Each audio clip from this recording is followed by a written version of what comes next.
see what we're going to have to do for that for sure. This is my first time. I just got this all everything set up. So congratulations on that. At least that's good. Yeah. Got your new home. Oh, huh.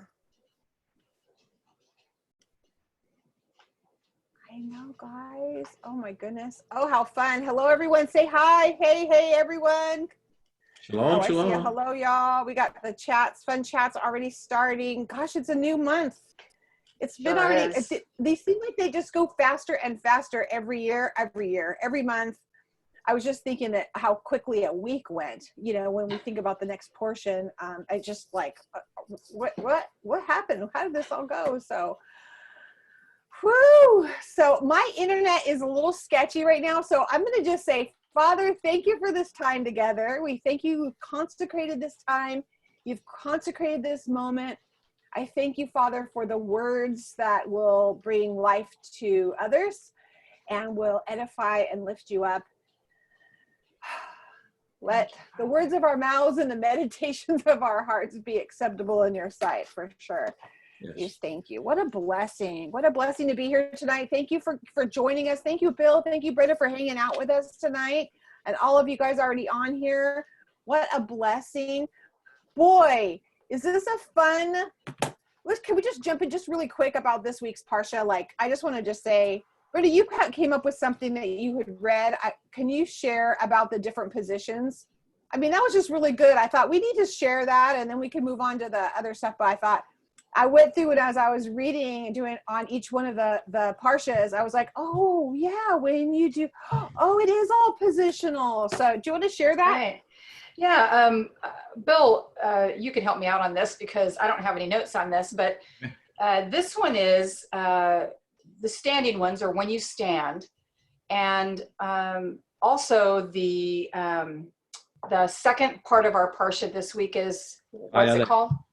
And which is right, which is and he went out, or and he went out. Okay, so he went out, and then the last 2 weeks were also positional weeks where the Parsha title was really about a position, being in a position, coming out, going in.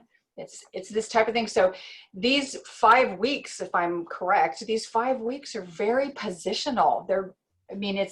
It's amazing. We're really being brought into a place of, and here we go.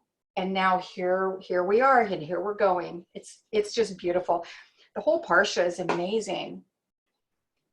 The standing ones is amazing. Yeah. So that's the standing ones. Obviously, Atem Nitzavim, and you are all standing here.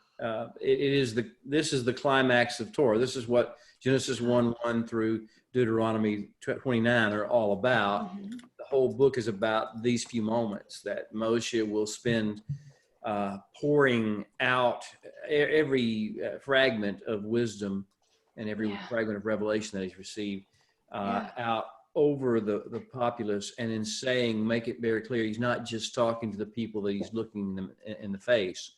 He's talking about generation after generation, nation after nation, bloodline after bloodline. He's talking about every human being that will ever be born. This is his outpouring, and then his evangelist, as you may think of it, call, or bridegroom's, a friend of the bridegroom's call. Will you eat of this man's bread? Will you eat of the Holy One's bread? Will you drink of his at his table? Will you serve him? Will you walk with him? This is when he pushes the question. This is when he brings it all to a head, and we sit there in stunned silence and say, I'm on the spot here. Yeah. This is a yes or a no. I'm in or I'm out, and I can't even imagine being out. I can't even imagine what that would be like. So by default, and I'm in, and that's really the beautiful thing about this. And then Vayelech is this as he kind of takes a deep breath. The second parsha of the week, he takes this deep breath and exhales that he's done what he was put on earth to do. Over the generations, the exhaling of Moshe just covers the earth, and it's like, I've done it. I've done what you've asked me to do. It's all on the table. It's all out there. I called thousands and thousands, millions upon millions, and given them the options. I've given them the Torah, and I've given them the way of the runaway, the way of the crazy one, and that's I've given them the choice. So he takes a deep breath.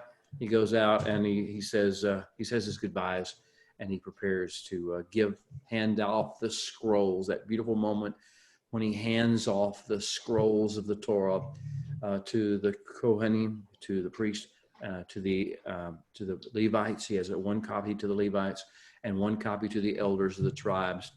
And so he then is basically he's done. He's spoken, he's taught, he's encouraged, he's inspired, and now he's left it in written form for the generations to come. And we are eating at that table. We're dining by virtue of the buffet that he laid for us. And we get a little misty-eyed. We get a little joyful, because this is a big time in Torah. This is not just another week, and this is not just another time. This is what it's all about, and our hearts are burgeoning. Of course, it coincides perfectly as we get ready to finish up the Torah cycle, as we get ready to go into the high holy days, meeting divine appointments with our King. What a beautiful time to do it all in. Yeah, it is such a beautiful time. What a crazy month, though. Can I say I know we touched on it just so briefly, because we were talking about going into the month of Elul, and now we're deep into the month of Elul. And I have to just be honest with everybody. This one has been my hardest Elul that I can remember. And I don't know if it was just I was hyper aware of it this year. I mean, I was really hyper aware of it, or if it was just, I mean, there's some specific things that he has just been causing me to rise up to. And anybody else feeling that way that wants to share? Oh yeah, definitely. For me too. I do believe that each year our senses are heightened, Charlie. I mean, each and every one of us, it's not just you, but our senses are heightened, and our anticipation has grown because we've been there before, but we know that this year we're coming from a new place, from a deeper walk with him, from a more intense place. And so as we're walking through this, we're more aware of every single little thing, and more aware, like Bill and I talked about recently, more aware of the tone of our voice versus, necessarily our behavior. I mean, not that our behavior is not being called into question too, but even the slightest tone of our voice, even the way that we mentally respond, the way that we are thinking, it's there, there's a cleansing even of our toxic patterns of thinking or patterns of processing. It's going deep. And how awesome is that this is what happens to us as we're coming up to the most important days of the year. This is how he's preparing us, and we're having this opportunity to come into this new year changed, really changed. Right. Because I know you're not the same, and I know I'm not the same. Bill, it's not like the ball dropping on New Year's in Times Square. It's not that kind of. We're not writing our lists of all of the. I'm going to lose 20 pounds, and I'm going to exercise every day, and I'm going to read more. And that's not this kind of a new year that's coming up. We have some times and seasons that I think that the reason, we have quite a few people here that are new, that'll be watching this, that are actually new to this. And when I'm talking about this month of Elul, I think for me, can I be honest? I think it's because I was extra submitted to it this year. So I was extra submitted. It was almost like I said, okay, I'm willing to not just go through the month, but I'm willing to go into like special forces boot camp for this month. And everything you said, Brenda, check, and check, because I'm like, and watching my eye rolls and and it's with the people closest to me, people far from me. I can't tell you how many times I've had to turn around and go apologize to random strangers. And I mean, it's because he's showing me you can't go to the next place I want to take you with all these things. Bill, that's what's happening right now, right? We're preparing for this next season that's happening? Well, I mean, just think about it. I mean, we sometimes get so used to our spirituality. We get so used to believing in God, and we get so comfortable with our disciplines or whatever they may be. If it comes down to just going to a fellowship somewhere once a week or once every so often, whatever our religious system is or schedule is, we get used to that. And what we lose in the process is that sense of being on the edge of a burgeoning relationship with a beloved God, a beloved friend, a lover in not a tawdry, sensual sort of a way, but a sense that the one who loves us the absolute most and has designed us and knows what will make us the best that we can possibly. We're out on the edge of this burgeoning relationship, and we sometimes forget that in our religious world. But this time of the year, we are reawakened to that fact that the most wonderful being in the universe is pursuing us. He is nurturing us. He desires to take our relationship to a beautiful, deeper level, and we can't even imagine him wanting us, him liking us, him knowing if he knew us, and he does. We think if he just knew what we really are like and how shallow we really are, how easily offended we are, how controlling, how manipulative we are, how petty we are, and I'm speaking on behalf of all of us here. That's the human condition.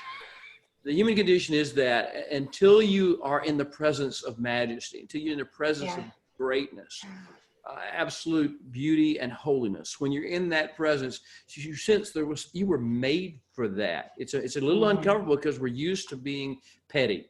We're used to being on Facebook and Twitter where everybody just spouts and just gives their opinion and writes in memes. And we don't do memes with God. God sort of goes deeper than that. And the creator of the universe knows us at levels that are so wonderful, yet so challenging to us. But we feel this sense that, yes, we can do it. We are born for this. We don't know how. He's going to have to lead us all the way. He's going to have to teach us how to relate to him, how to overcome these petty things of our lives, these manipulative characteristics, these angry, offended, maybe wounded, maybe fearful, little boy, little girl, we're stuck in a rut based on something happened to us early in life, or just the fact that we just never got up and walked away and moved on from some things. But this is that time of year when he awakens in us the desire to go to that edge, to go to that precipice and say, I want to be with you. I want to go where you want me to go. I want you to birth me out of this shell, this cocoon.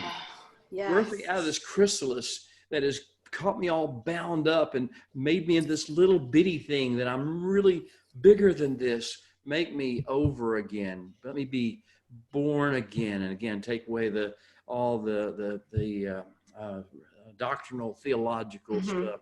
Just enter back into the womb of life, the amniotic fluid, and have him birth us all over again, anew and afresh. And there's that drive. So yes, everything that is in the way does tend to show up because he has to start crushing things off of us. And it's his love and his mercy to let us see the things that are holding us in the chrysalis, holding us in the cocoon, holding us in this unchanged, untransformed state. That's grace. That's the ultimate mercy. It's a little uncomfortable, but then again, how do you think that butterfly feels as it's ripping the wing away from the chrysalis, away from the shell? But the potential, the beauty of who it really is awaits having that process take place. I was reminded when you're saying all that, I was reminding it just, of course, this is what's happening. And I came across, saying like it was, it's been so, and I love this making, talk about how much joy there is out of his. Absolutely. The butter, like Bill's explaining flies, and it's so exciting. But I'm noticing it's almost like, when you've lost your first love and he's pulling you and wooing you back. Or remember when you were dating, there was no extent you would go.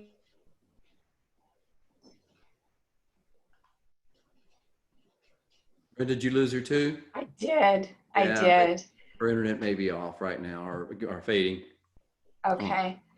So yeah.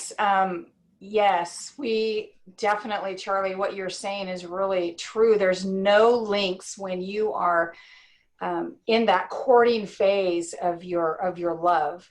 There's no links that you will not go to. You will drive 6 hours to make a meal. You will go into any links to bring the gift that they want. You'll drive to San Francisco. You'll spend extra money. You'll do anything that you can to make sure that that person understands the depth and the height and the breadth of your love and your affection. And that's kind of what's happening right now, right, Bill? Because really we're being challenged in this moment in Torah.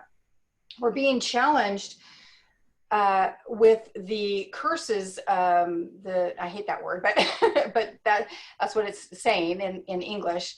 With those curses, and then with the blessings, we're being challenged right now. What are you going to do? How are you going to live your life?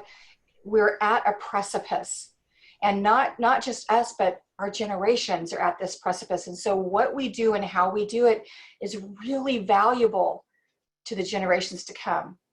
It is, Brenda, and it's really the critical moment. I mean, every year at this time we have such a critical moment, but this is our critical moment now to really decide. And to me, it's really a basic question. We can get all complicated. We can go through all the traditions. We could go through all the reasons for the traditions and those things. But it really comes down to this question: do we know and do we love the Creator of the universe? Right. No, do we just think we do? Not just do we want to? Not just do we follow a pattern do we really love him or not? Do we appreciate the gift of life? Are we thankful for the time that we spend upon the earth and the nearness of who he is? The gifts that he gives to us, the children, the family, the spouses, the friends, the fellowships, the opportunities of influence. Do we really love him, or are we just all caught up playing a pseudo-intellectual game? And these challenges are on the table now. And before we move into the next levels of past this precipice, it's going to be based, that one question is, like he asked Kepha, Peter, do you love me? And we all have to answer that question. We can't fake it. We can't make up but I did this for you. It's in Fiddler on a Roof, famous scene of Fiddler on a Roof. That Tevye has been watching all his daughters fall in love, romantic love with these different guys, and he comes to Golda, his wife, and they've been married 25 years, and they got married. They were put together by virtue of a covenant relationship that their parents worked out for them. And so they just got married. They were married and they did what they did and they lived their life and they raised these kids. And finally, Tevye comes and says to Golda, do you love me? And she says, well, of course, for 25 years, I've cleaned your clothes. I've shared your bed. I've made your meals. He said, no, I know that. But Golda, do you love me? And this is the question the Holy One's asking. Not what have you done for me? Not what have you tried to do to serve me? Not what meetings you go to and telling everybody you love me? Not what services you think you've done. The real question is, at the deepest level of who you are, am I important to you? Right. Is who I am and what I'm doing and my plans and my grand plan for the redemption, is that what's important to you? Or am I just a genie in a bottle that you can call upon from time to time to give you a wish? What is the nature of our relationship? That's the question. And do you love me? And do you know what it means to love me? Do you even know what that looks like? Do you have some way to translate that into real life behaviors, thought patterns, speech patterns, cadence of your own speech? Do you know how to translate this love that you think you have, that you do have somewhere down in there? Do you know how to translate that into atmosphere shifting, environment changing behaviors, comments, conversations in that process? Do you know how to do it? And it is a gut level challenge. And so every year at this time, the more you're in it, the deeper the challenges are. After the first 5 or 10 years, to be honest with you, do feel very uncomfortable because you really don't know how much is still left in you. At a certain stage, you sort of realize, I want it all out. So but when the 30 days starts and a lull begins and you begin this process of meditating and getting ready, it's like an old friend. Thank you for a lull, because now I've got 30 days before Yom Teruah, before the trumpet blows, before this first real encounter, to us to have these little mini encounters, these micro abrasions, so to speak, to begin to remove. And it's we're grateful for it. We're thankful for it. It takes a few years of going through some challenges before we're really joyfully embracing the process and saying thank you. And every time it's like every time he cleans us up a little bit, say thank you for that. That was pretty ugly, wasn't it? That was really bad attitude on my part. I was born with it. I grew up with it. I took it on when I was in college. I took it on with my this relationship. I didn't even realize I've got it from the news. I got it from the networks. I got it from the political realm. I've carried it. That is not who you need me to be. That is not how I love you. That is not what loving you looks like. And so we're glad to get rid of it. So that's where we are. It is. And the question's on the table. Do you love me? Do you love him? And do you know what it even looks like? Do you want to know what that looks like? Yeah. I love that, Bill, because in reality, it's not just about our individual. I mean, I know you know this, but this really struck me this time through. It's not just about our relationship with him in the sense of just the two of us. It's about our relationship with others. And I think this whole time that we have right now, preparing, going to people, visiting things that have happened from this past year, and going to people and making that right, and making sure that we're doing, what Yeshua told us to do. When he was asked well, what do you think are the two most important commandments of the Torah? Trying to catch him up, and he said, love Adonai and love your neighbor. And I think that for me, I don't know if this is how it affected me last year, but this year, that's really grabbed me, is how am I in relationship with those people around me? And so that's been like my litmus test of am I loving him? Am I really loving him? Do I really love him? Am I going to the depth, like Charlie said, to the depth of my being to make sure that he knows that I love him? And how I'm seeing that this year is, how am I loving those around me, and how am I treating those around me? I don't know. What do you think? Well, I mean, I think that the deeper in love we get with him, the more pervasive we realize that love needs to be. And even the little things, the facial expressions that we use. We suddenly realize I should not have frowned. I should not have rolled my eyes. That was improper. I am the bride of the creator of the universe. And that even my eye rolls, even my facial expressions, my frowns send shock waves through the earth. And to represent him, to serve him, to be with him, I've got to learn to submit even my facial expressions. The other thing you and I, like I say, we had this conversation, the tone of our voice. I'm constantly reminded, Bill, the tone of your voice must reflect the beauty and the majesty of the words, not just say the pretty words. You need to have the tone of your voice and your facial expressions, your demeanor all has to join together. It has to be part of one thing. And you don't have the freedom to be angry for 24 hours or 22 hours or 22 minutes. You don't have this. Other people may. That's their business. It's not a matter of going to hell because you were angry all day. It's a matter of missing the opportunity to love him. You can't be angry at your fellow man or the world, or yourself, and still love the Holy One with all your heart, with all your soul, with all your mind. You have taken your own feelings, you've taken your own emotions and substituted them for the love we're supposed to have for the Creator of the universe. And that matters. Yeah. It matters to those of us who want to walk with him, those of us who know him, those of us he trusts. We want him to call us friends. I love this little passage, at the upper room. Yeshua, that he'd called them his servants, but from this point forward, I will call you my friends. The servant doesn't know what his master is doing, but the friend understands what is being done here by his friend. And so this level of intimacy, this level of friendship, he's calling us to that level, and it pervades every facet. We don't get to smart off, we don't want to. I mean, that's not who we are. We don't get to put the digs and the sarcasm and the cynicism that are so popular in the world and make people think they're so cool. And it builds arrogance that you can be cynical. You can be sarcastic. You can put a cut or a dig at somebody. That is the world's height of pride. Is what that is. I'm smart enough to do this.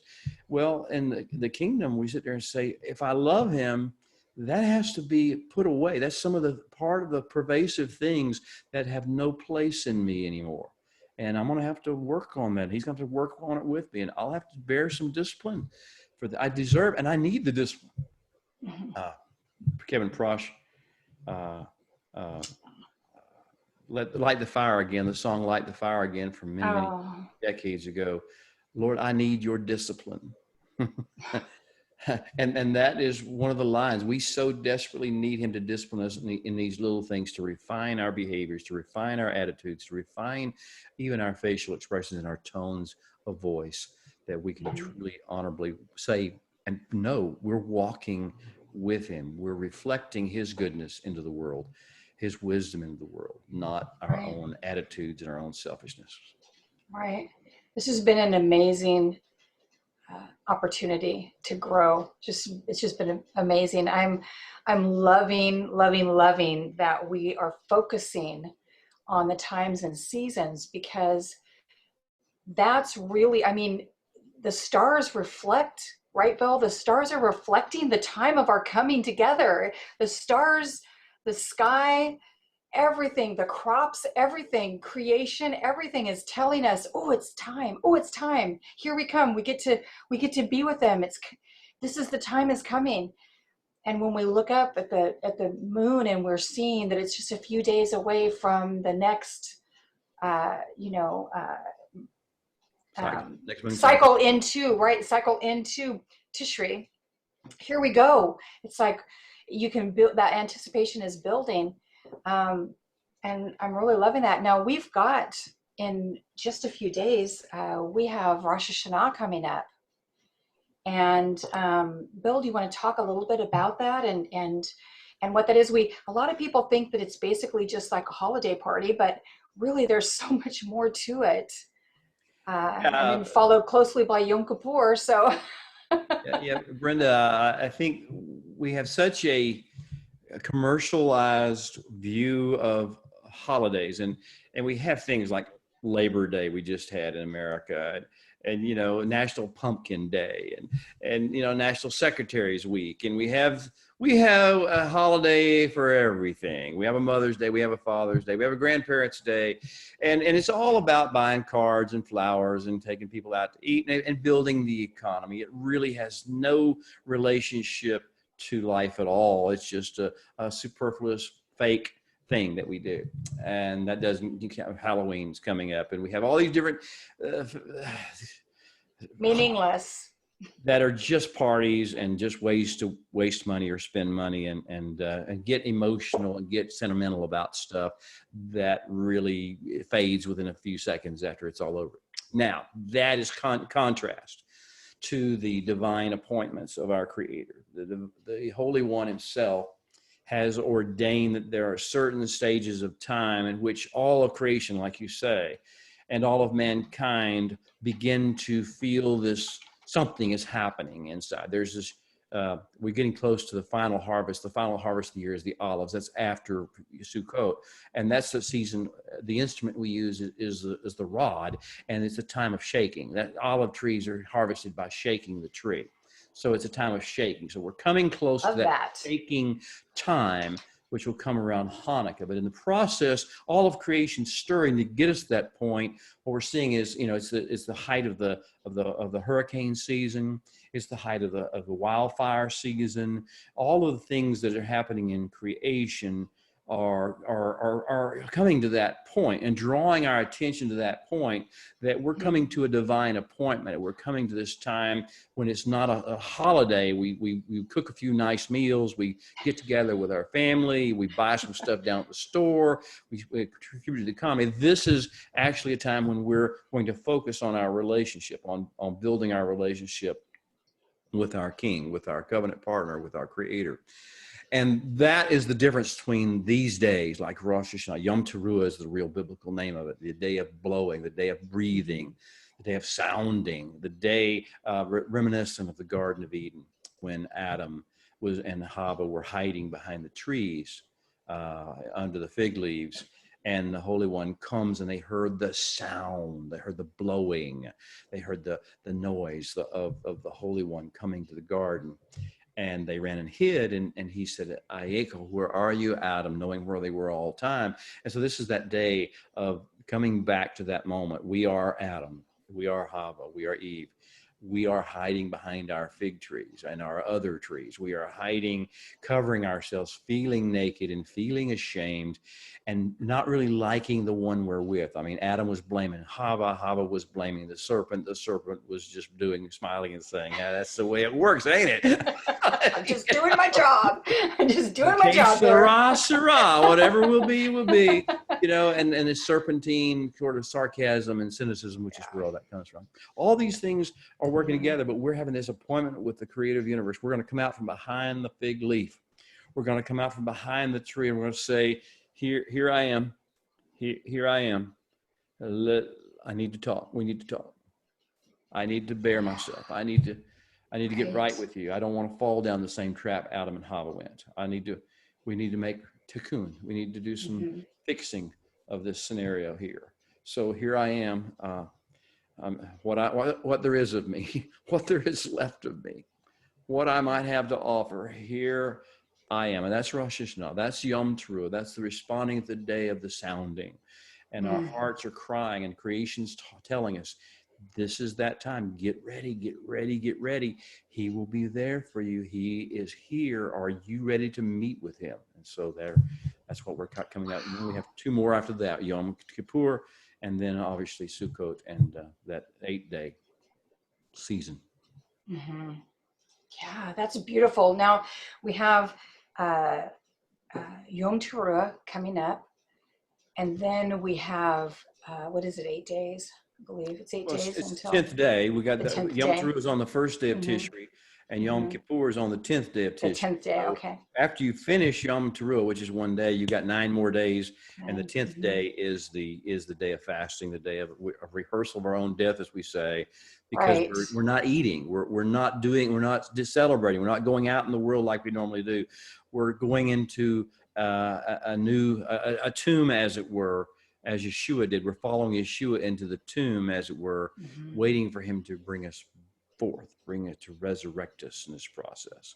And so that's the Yom Kippur scenario. And we come out covered in the garments, just like he sent, the Holy One sent Adam and Hava out of the garden, but he didn't send them naked. He didn't send them bearing the shame. That he sent them out with garments of skin. He sent them out with the garments of a lamb slain before the foundation of the world, to cover them, to fill in the cracks, to make them a whole entity again. And that's what he does on Yom Kippur, what we call a day of covering. Some people want to use a theological term of atonement, but that's just a word that means covering. It means to be wrapped, to be presented with all of your deficiencies covered over, with all of your insecurities, idiosyncrasies fixed as a shining whole example or representative of the King. It's so beautiful. And we get to partner in that. Isn't that amazing, Bill? That we get to partner in all of this. We get to walk this path. I love that this Torah portion is really teaching us how we can actually walk this path with him. It's instructing us how to be separated, and how to gather. It's actually how to gather him around us, how to be clothed in him in the midst of everything that's going on, in the midst of everything being turned upside down and changing, which is so indicative of what's happening in the world right now, honestly, with everything that's happening. Everything that's happening right now seems really, really scary.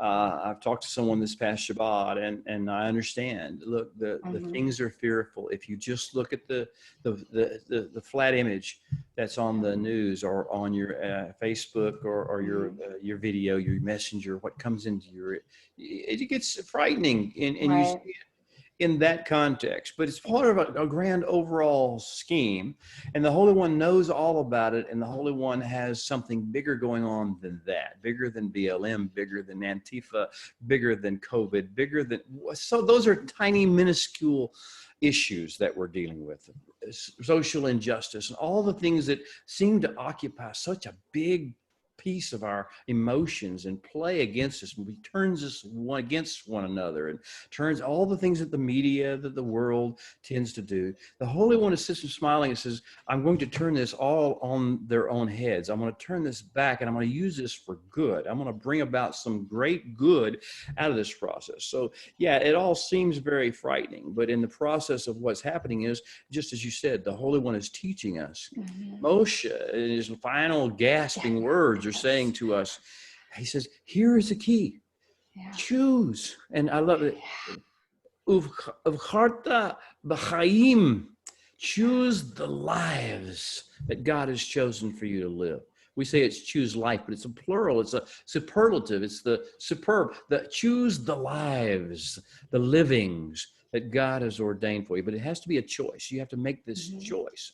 First step in freeing ourselves from the negativity of the culture and the negativity of the media and the negativity of our fellow human beings who are all angry and outraged and upset and worried about this, that, and other, is that we have to choose Chaim, the lives, the abundance, the livings, the ways of life. And we choose these ways of life. So step one is choosing. He says that you may shema the voice of the Creator. As we've talked about shemaing so many times, it is not a matter just of letting the words go in your ear and letting the mechanical process of hearing take place where you can repeat what was said. That is a mechanical process. Shemaing is a spiritual process where we hear what he says, the sounds of it, and we begin to reverberate. We begin to tremble with that same frequency. And therefore we repeat that thing, not just the words that he spoke. We actually repeat the tone of voice. We actually repeat the meter, the patterns of the way he spoke it, and the weight with which he spoke the words. And so that's to Shema. So to make the choice, we have to make the choice. That's step one of taking our relationship beyond where it is now and going beyond the things that the world is afraid of. To make the choice to choose the lives, the livings that God has ordained for us. Then to tune our ears, to begin to shema his voice. That means we have to tune out other voices, right? We have to tune out the voice of the news. We have to tune out the voice of the social media critics. We have to tune out the sarcasm. We have to tune out the cynicism. We have to tune out the education and the political and the governmental stuff that everybody's saying it's science, it's theology, it's philosophy.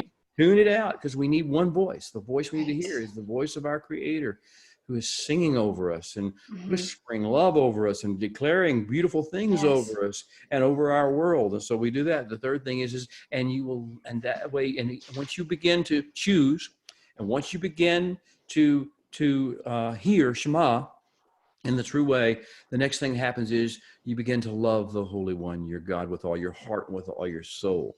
That's in our Parsha this week. You will do these things so that you will love the Holy One, your God, with all your heart and with all your soul. And this love is this active, energetic, empowered lifestyle that reflects who he is and tells the world who he is.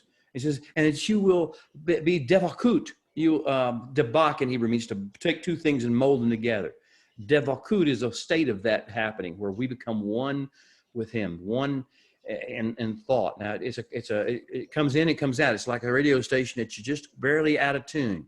You're almost out of the region. And that's the way it is with the Holy One. We come in and we hear, we're right in tune with the Creator. And we're saying his words, and we're feeling his feelings and his emotions, and we're releasing his gifts. And then all of a sudden you went over a hill, you went down in a valley, and you lost signal. But you come back, you're going to come back to the top of the hill again, and we're going to catch the signal again. Now we're in this state of increasing devakut, where we're getting closer and closer to the broadcast tower, and less of these deviations from norm. We're getting devakut. So we choose his ways. We choose his road. We begin to shema his voice and let our flesh release all of its counter tendencies to want to do something else. We begin to love him with real behaviors and real actions. And then we begin to bind ourselves to him. So we could do things independently. We could do things the way we've always thought were right. We could do things according to the way we feel. But because now we love him with all our heart and soul, we want to do what he would do, no matter whether it feels crazy to us, no matter whether our other people don't like it and our friends don't like it, don't approve of it. We will do what he does. That's devakut, becoming devakut with him. Wow, that is amazing. And Moshe is giving us these ways. This is his teaching. He says, this is a process that you will go through. And this is the way in which you will become everything he created you to be. Be reborn. Be born again, as we said earlier. Come out of that amniotic fluid at the beginning of this new year. And you'll be ready to be positioned, put into strategic locations, strategic interactions, where you can actually release the things of God into your world better this year than you did last year. Yeah.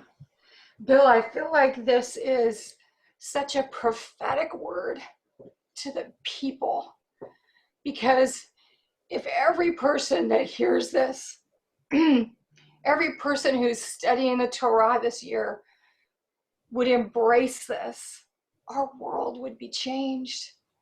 So many things would be changed, because how we affect the lives of the people that we encounter on a daily basis, when our focus is to love God and to love his people, then we're looking for the divine spark in every single person that we encounter. And we are able to release that life to every single person we encounter. And that's changing the world. Well, it's that season. One encounter, one interaction, one conversation, one social media discussion at a time. The challenge and the choice comes up with each one of those. Yeah. And that is the thing that we learn. And, while we talk about changing the world, I think we have this idealistic notion sometimes that it's all going to happen all at once. Yeah. We're going to get it right this year. No. And we're going to blow the world away. No, we're going to take steps, and we're going to see results. Never despise the day of small things. Small beginnings. That's it. We take what we can get from him, and realizing that he is patient with us. He's been patient this far. Oh, heavens. Yes. He'll be patient till the end. He'll be patient. He's willing to work with us. He's willing to discipline us as necessary. He's willing to let us run away from him for a little while occasionally. as we do and do our own thing and bear some of the Mhm. consequences, and bring us back in within his arms and say, Yeah. okay, are you through yet? Are you ready now to try it my way, our way? It's not even my way, it's our way. Do you understand that this is your way too, when he begins to Mhm. do those things? So I do want to make sure that, that everyone understands this is not Yeah. like some, bam, there you are, you're fixed. No. We become more and more whole Yes. slowly over a period of time.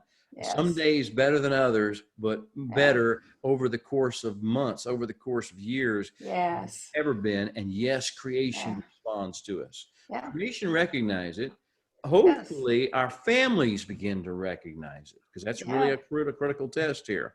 Our loved ones, our siblings, our spouses, our parents, these people should recognize this. And we realize we'll fail some in these regards. We'll have Mhm. our bad seasons, and then we need to be responsible whenever we have messed that up. Right. I know I'm maybe getting deeper here than we want to get as far as these processes. I just want to make everybody know this is Yes. real. This This is is not real. some superficial game that we play. No.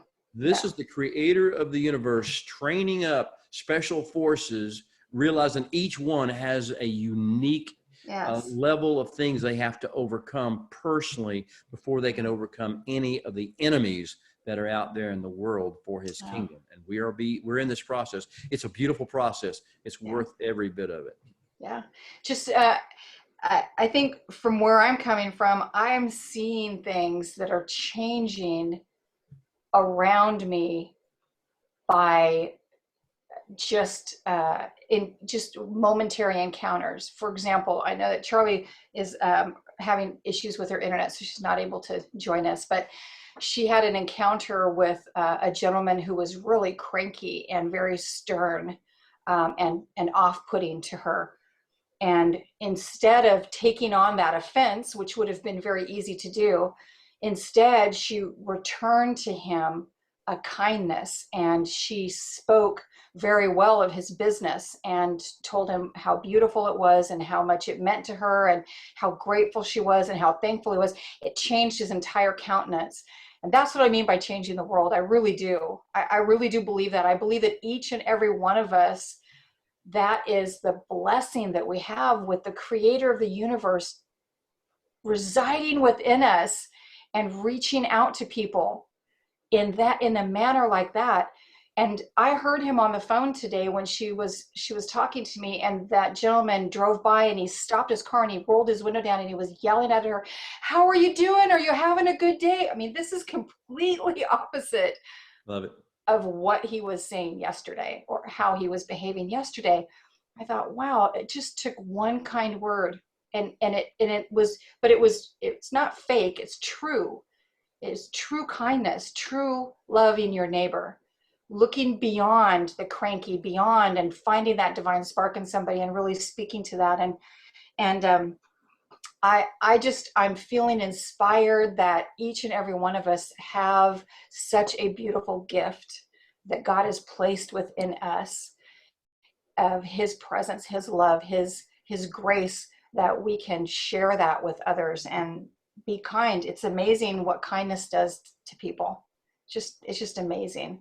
Well, it's like, the verse out of Proverbs that I mentioned today, even on social media, was, a word fitly spoken mm, is like apples of gold in yeah, settings of silver. So yeah, in this precious jewel context, like a mm, sparkling, beautiful ring of beautiful fruit, that's what a word fitly spoken is. And mhm. here's the thing: the creator of the universe loves to put words in our mouth, but he loves to put words fitly spoken into Amen. our mouth. And so, Right. like you talk about this situation that Charlie was referring to, or any Uh-huh. situation, we could be offended. Sure. We could do like the rest of the world does, or like Right. we've done in the past, throw a hissy fit, and we could convince ourselves we were in the right, the Yeah. other person was in the wrong. They're the ones with the bad attitude, but there would not be a word fitly spoken in this No. process, and the world Yeah. would be at a desert, in a desert of words fitly spoken. Our region, our area, would not have had a word fitly spoken that could be like apples of gold. in a Right. settings of silver because we chose to be angry, offended, Right. to choose what's right and what's wrong, Yeah. to go through the fruit of the tree of the knowledge of good and evil one more One more time time. in that process. That's So, it. You know, Linda Millett has had an amazing experience with her family, and that is her story to tell. And we will be talking to her here on TRK later. But she has had the most amazing example of what you were saying, Bill. That it's moment by moment. It's not just all at once. Like everybody shares a Coke and the whole world is beautiful. It's not that. But she has been speaking life and living Torah, not just saying Torah, but actually living Torah, and the effect that it has had on her family far away. The effect that it's had has just been nothing short of phenomenal, miraculous, amazing. And I'm watching how her and Gary are living. mm-hmm. They're living in such a beautiful way. They're united together as a couple. They are overcoming obstacles as a couple. They are speaking life to one another as a couple, and that is radiating out to their children, and in such a beautiful way. And I just wanted to acknowledge that, Linda. I know you're on here, so, but that's your story to tell, sister. But just to watch that happening, and how lives, and not just her son's life, but her grandchildren, her daughter-in-law, her nieces and nephews, neighbors, they're all being affected just by Gary and Linda have made a decision that they're going to follow hard after the Holy One, and they're going to love each other tremendously and to the best of their ability and beyond whatever they could have imagined doing before. And that is just radiating from them and changing people's lives. It's I beautiful. think one of the things that, we sometimes forget is that the world didn't get, our families didn't get, the communities we live in and our Mm-hmm. nation didn't get Mm-hmm. into this situation overnight. It wasn't Right. one thing.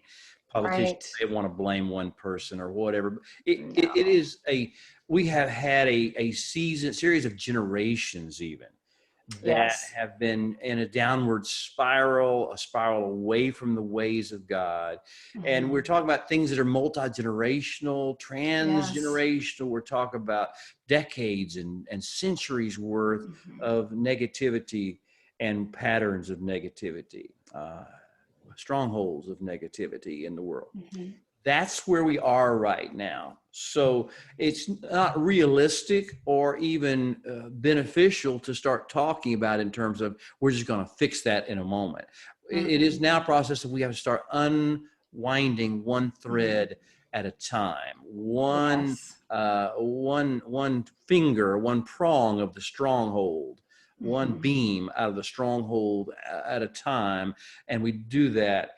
And we have the privilege of doing that. And don't we want to do that? Isn't that what we want to Yes. do while we're here on earth? And isn't that Yeah. what we do in our family and in our Mm-hmm. community? Start one thing at a time, unraveling all that negativity and letting the beauty of what God wants, his plan for the city, for our nation, for our families, for our Yeah. bloodlines, to begin to burst forth, because now the downward pressure of all that negativity is being released.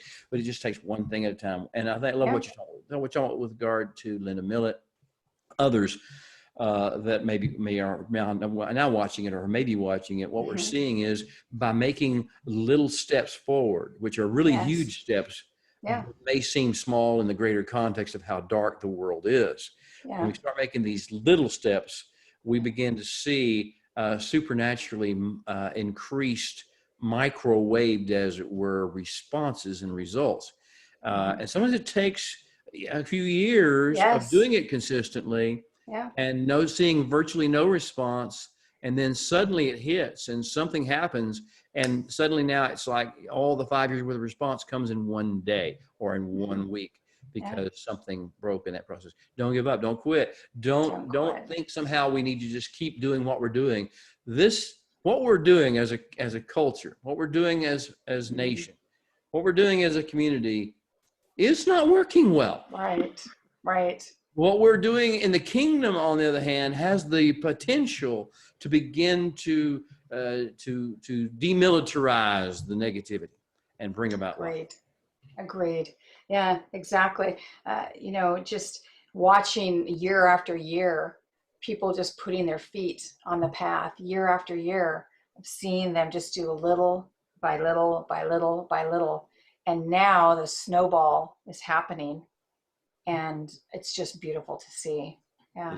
I don't want anyone to be discouraged.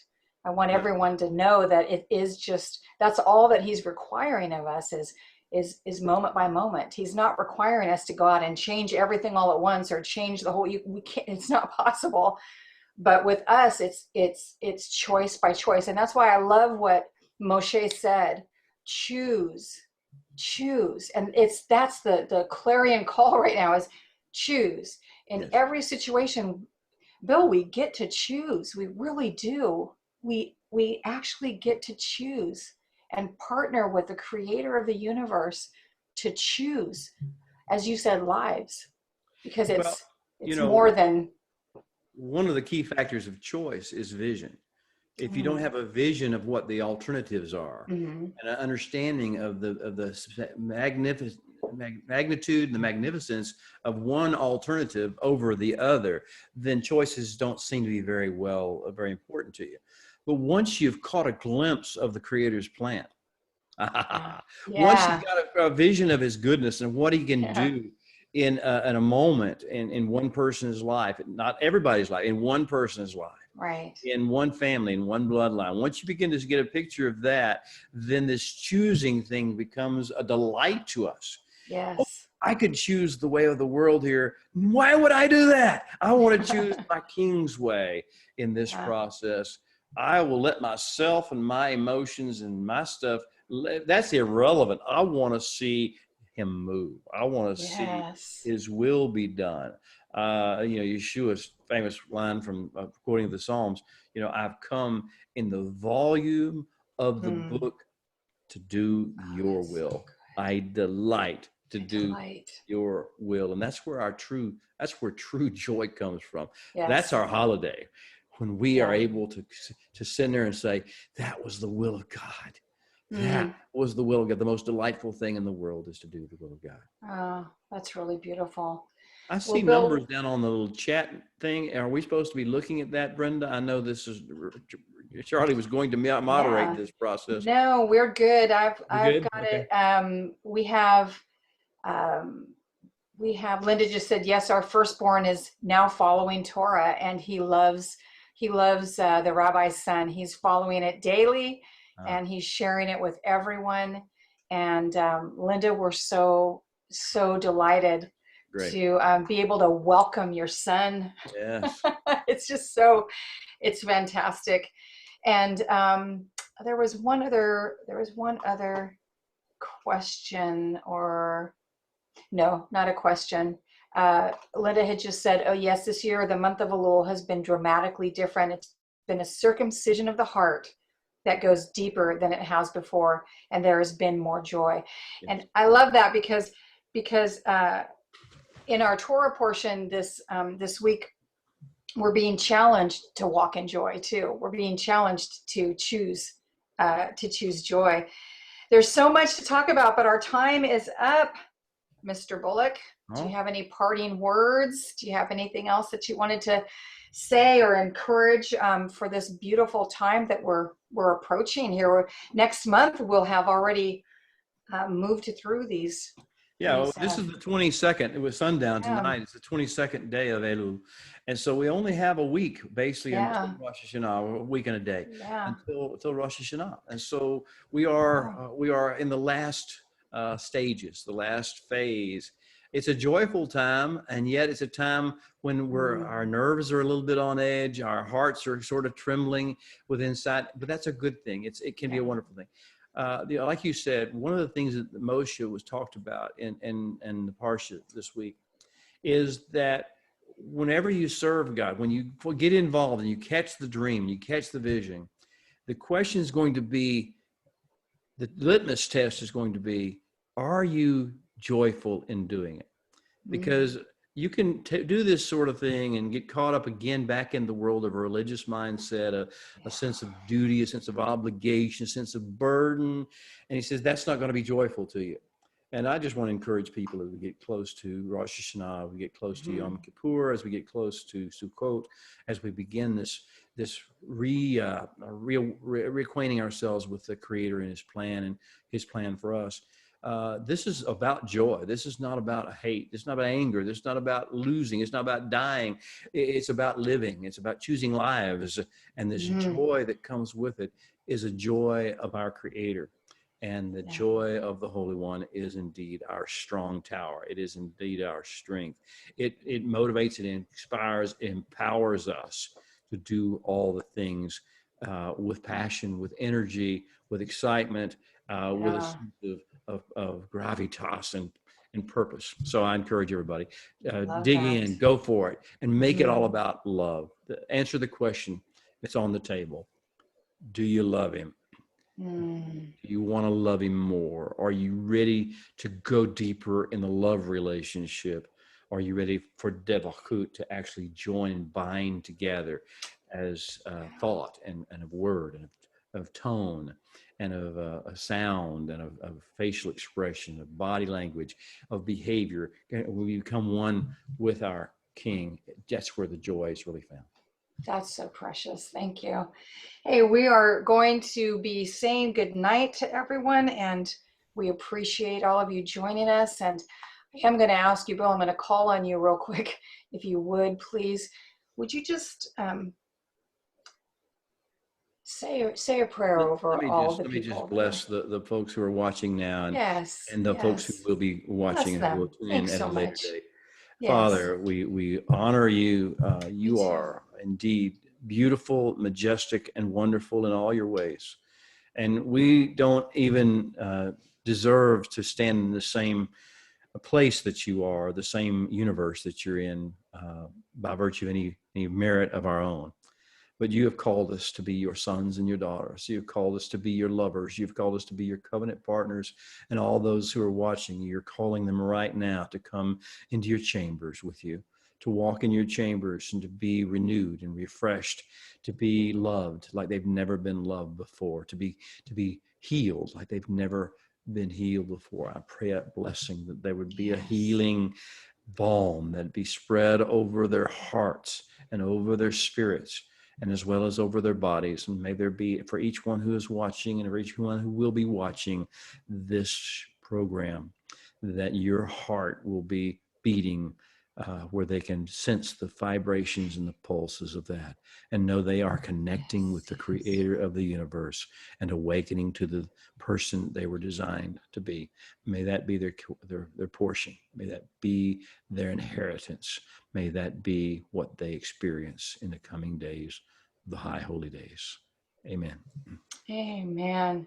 Thank you so much. We will see you all next month for our next webinar, and you be blessed, and we'll see you soon. Bye, everybody. Thank you, Bill.